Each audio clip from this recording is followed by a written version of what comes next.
আমাদের সমাজে চারপাশে অসংখ্য ভ্রান্ত ধারণা ছড়িয়ে আছে মানসিক স্বাস্থ্য নিয়ে। মানসিক শব্দটা মনে হওয়া মাত্র আমাদের মনের মধ্যে অসংখ্য নেতিবাচক বিষয় চলে আসে। এমনও দেখা যায় যে সন্তান যখন কোনো মানসিক স্বাস্থ্য সেবা নিতে গেছে, বাবা মা তাদেরকে বলে যে বাইরে এটা কারোর সঙ্গে শেয়ার করবি না। ইভেন বাবা মা আবার কাউন্সিলরকে ফোন করেও বলেন যে প্লিজ এই বিষয়টা কিন্তু কারোর সঙ্গে শেয়ার করবেন না, জানেনই তো আমাদের পরিচিত মানুষ আশপাশে কত। তো এরকম অসংখ্য ভ্রান্ত ধারণার ভিতর থেকে কিছু বিষয় নিয়ে আজকে আমি এখানে আলোচনা করব। তার মধ্যে একটা অন্যতম হচ্ছে যে মানসিক অসুস্থতা বলে আসলে কিছু নেই, এটা আসলে অভিনয়, একেবারেই ভ্রান্ত ধারণা। কারণ আপনার যখন হাত বা পা ভেঙে যাচ্ছে, আপনি কিন্তু ডাক্তারের কাছে যাচ্ছেন, ডাক্তারের পরামর্শ মতো ওষুধও নিচ্ছেন, ব্যান্ডেজ করছেন, তখন তো বলেন না যে এটা এমনি এমনিই ভালো হয়ে যাবে। একই রকমভাবে শারীরিক স্বাস্থ্যের মতো মানসিক স্বাস্থ্য কিন্তু অত্যন্ত গুরুত্বপূর্ণ।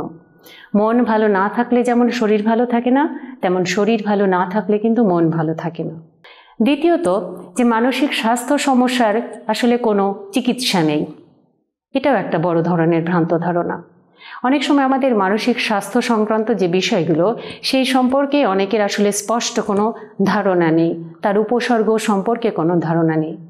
প্রকৃতপক্ষে মানসিক স্বাস্থ্য সমস্যা যত দ্রুত শনাক্ত হবে, তার সেবা নিবে, তত দ্রুত কিন্তু এটা আরোগ্য লাভের সম্ভাবনা থাকে। আর বর্তমানে কিন্তু দেশে বিভিন্ন জায়গাতে সরকারি এবং বেসরকারিভাবে এই সেবা প্রদান করা হয়। তৃতীয় নম্বর ভ্রান্ত ধারণা, এবং খুবই পরিচিত, যে এটা হচ্ছে একটা পাপের শাস্তি। ভীষণভাবে ভ্রান্ত ধারণা। বলা হয় যে হ্যাঁ, কোনো পূর্বপুরুষ বা তোমার বাবা মা বা তুমি, মানুষ এটা বিশ্বাস করে যে কোনো পাপ করেছ, সেই পাপের শাস্তি হিসেবেই হয়তো তোমার আজকের এই সমস্যা হচ্ছে। কিন্তু দেখা যায় যে এটার পেছনে আসলে অনেকগুলো কারণ থাকে, সাইকোলজিক্যাল, জেনেটিক্যাল, এনভায়রনমেন্টাল, অনেক কিছু বিষয় এখানে আসলে কাজ করে থাকে।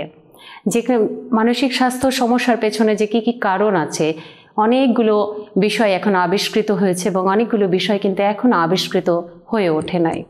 আরেকটা ভ্রান্ত ধারণা হচ্ছে যে মানসিক স্বাস্থ্য সমস্যা হলে এরা আসলে চাকরি করতে পারবে না, এরা ভীষণভাবে আনপ্রেডিক্টেবল এবং তারা বেশ ভায়োলেন্ট হবে।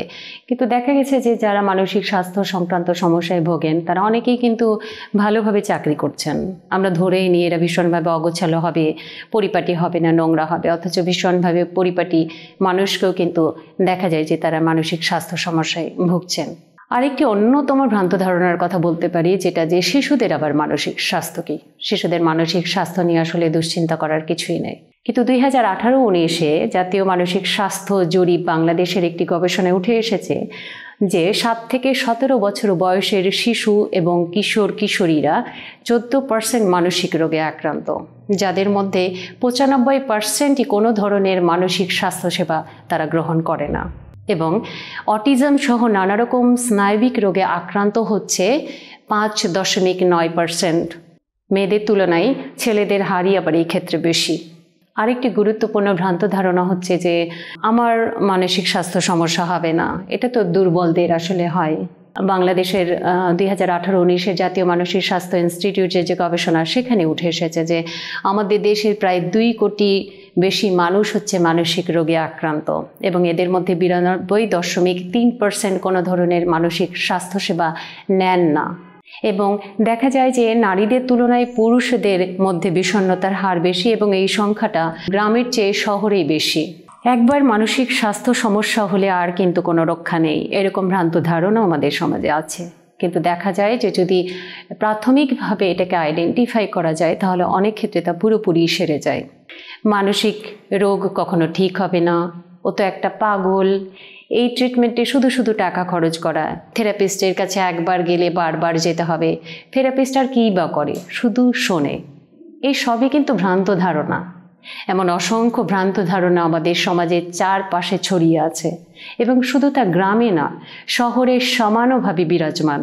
যদিও মানুষ আগের তুলনায় অনেক সচেতন হয়েছে এবং তারা এখন স্বাস্থ্যসেবা নিচ্ছে। আশা করি আপনারা এই সমস্ত ভ্রান্ত ধারণা থেকে বের হয়ে আসবেন এবং একে অন্যের প্রতি একটা সাহায্যের হাত বাড়িয়ে দিবেন।